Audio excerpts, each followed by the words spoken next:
بسم الله الحمد لله والصلاة والسلام على رسول الله. أما بعد فالسلام عليكم ورحمة الله وبركاته. يقول فضيلة الشيخ العلامة محمد بن صالح العثيمين رحمه الله تعالى وغفر الله له. محمد بن صالح العثيمين من يلالو لتعلم المرأة عند سيت موقع اللباتالو أنما يصيبها من أذى يمياغنياتكو تشجر وألم اندجهم يمياغنياتكو همم في حال الحمل بمتارق زي በእርግዝና ጊዜ የሚያገኛት የሆነው ድካም የሚያገኛት የሆነው ህመም አው عند الوضع ወይም ስትወልድ ምጥ ላይ የሚደርስባት የሆነው ችግር የሚመጣባት የሆነው ህመም አው في الحضانة ወይም አቅፋ ልጇን ስታጠባ بعد ذلك ከወለደች በኋላ ልጇን ስታጠባ የሚደርስባት ችግር የሚደርስባት በሽታ فإنما هو رفعة في درجاتها لسوا ይሄ ስቃይ ደረጃዋን ከፍ ያደርግላታል አሉ ኢብኑ ዑሰይሚን። ይሄን ማወቅ አለባት አንድ ሴት ልጅ فإنما هو رفعة في درجاتها ደረጃዋን ከፍ ያደርግላታል። ምጡ በበዛ ቁጥር ደረጃዋ ከፍ ይላል።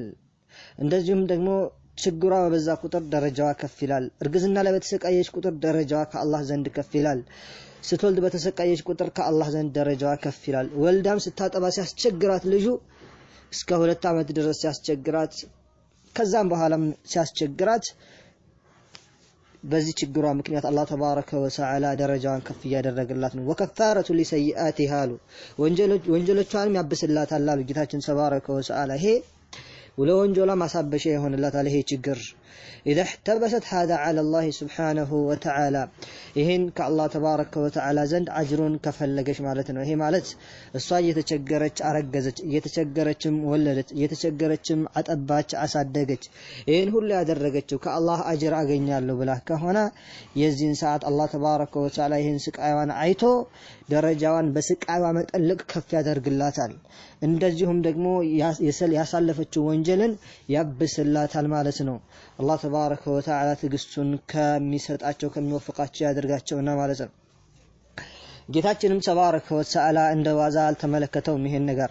ሱረቱል ሉቅማን ላይ እንዲህ ሲል ጌታችን ተባረከ ወተዓላ ያወሳል حملته امه وهنا على وهن وفصاله في عامين حملته امه እናቱ ያረገዘችው ሲሆን ይላል ጌታችን ተባረከ ወተዓላ የሰው ልጅ እናቱ አረገዘች ወህነን على وهن ድካምን በድካም ላይ ያ አላህ ድካም በድካም ላይ ተደራርቦባት ድካም በድካም ላይ ተደራርቦባት ተሰቃይታ እናት አረገዘች وفصاله في عامين እሱኮ የሚለያት ከጦት የሚተዋት መች ነው በሁለተኛው አመት ላይ ነው።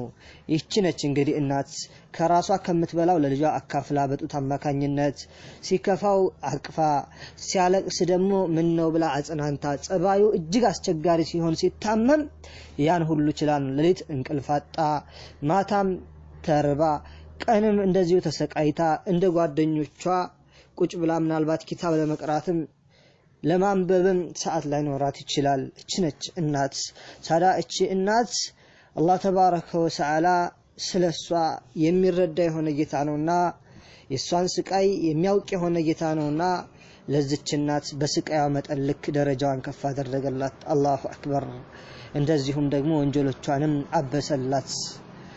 ሴት ልጅ የወንዶች ፋብሪካ ነች። የወንዶች ማለት እነኛ እስልምናን የሚያስጠሩ ማለት ነው። ለምሳሌ አልቡኻሪዩ ረበተሁ ኡሙ ቡኻሪን ማን ያሳደገቻቸው እናታቸው ናቸው ያሳደገቻቸው እናታቸው ናቸው ለዚህ ያበቃቻቸው ከአላህ በኋላ አባታቸው አልነበረም። አሻፊዒዩ ረበተሁ ኡሙ ሻፊዒ ኢማም አሻፊዒንም እናቱ ነች እንዲህ ደረጃ ያደረሰቻቸው። አህመድ ኢብኑ ሐንበል ረበተሁ ኡሙ አህመድ ኢብኑ ሐንበልም እንደዚሁ እናታቸው ነበረች ያሳደገቻቸው አባታቸው አልነበረም። አልሐፊዝ ኢብኑ ሐጀር ረበተሁ እኽቱሁ ሐፊዝ ኢብኑ ሐጀር ደግሞ እንደ እህቱ ነበረች ያሳደገችው። ኢብኑ ተይሚያ ካነት ኡሙሁ ተሰማ ተይሚያ ኢብኑ ተይሚያ እናቱ ተይሚያ ተብላ ትጠራ ነበር። ወካነት ዋዒዘተን እጅግ ሰዎችን የምትመክር ነበረች። ፈኑሲበ ኢለይሃ ወደሷም ተጠጋ እንዳንዳንድ ዑለሞች ሐሳብ ማለት ነው። አንዳንድ ዑለሞች ወደሷን የተጠጋው ይላሉ ወዑሪፈ ቢሃ በሷም ታወቀ። الإمام ابن باز ربته أمه إمام ابن باز ያሳደገቻቸው እናታቸው ናት። ተመልከቱ ሴት ልጅ ምን ያክል ትልልቆችን እንዳፈራች ማለት ነው። ያ አላህ النساء مصانع الرجال ሴቶች የትልልቅ ወንድ ጀግኖች የጀግኖች ፋብሪካ ናቸው። ጀግኖች የሚወጡት ከሴቶች ነው። ታገሽ እህት ዓለም ምናልባት ዛሬ ተሰቃይተሽ ያሳደግሽው ልጅሽ ነገ ትልቅ ደረጃ ሊደርስ ይችላል አንቺ ነሽ የምታሳምሪው አንቺ ነሽ የምታስተካክዩ አንቺ ነሽ ከአላህ በታች እሱን መልካም ደረጃ ላይ እንዲደርስ የምታግጂው فإذا صلحت المرأة ሴት ልጅ ከተስተካከለች صلح البيت والمجتمع ቤቱ ሁሉ ይስተካከላል ማህበረሰቡ ሁሉ ይለወጣል ሴት ልጅ የሁሉም ነገር መሰረት ነች ነብይ ቢመጣ በሷ ነው በሷ ተወልዶ ነው አይደል እንዴ ማን ነው ነብይ ማን ነው ረሱል በሴት ያልተወለደ ጀግኖች ዑለሞቻችን ቢመጡ በሴት ነው ሴቶቻችን አምጠው ወልደው ነው ያ አላህ ትልቅ ደረጃ አለሽ ማለት ነው በእስልምና ትልቅ ደረጃ አለሽ ለዛ ነው ጌታችን ተባረከ ወተዓላ من على القرآن يهب لمن يشاء إناثا ويهب لمن يشاء الذكور على لفلقوا سو سيت اللجن يسأل الله لجهاتنا تبارك وتعالى لفلقوا سو دقمه وند اللجن يسأل الله قل الزبوت لمن يلالو علمك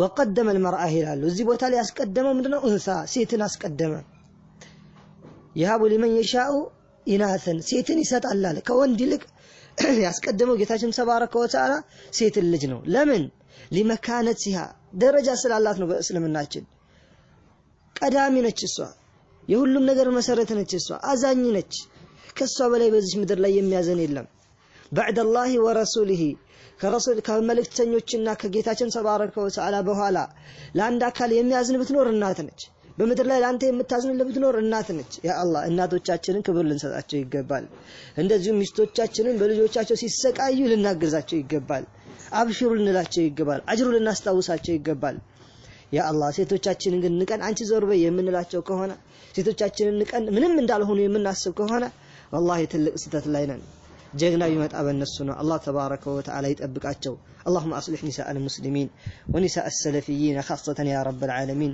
وصلى اللهم وسلم وبارك على نبينا محمد وعلى آله وصحبه أجمعين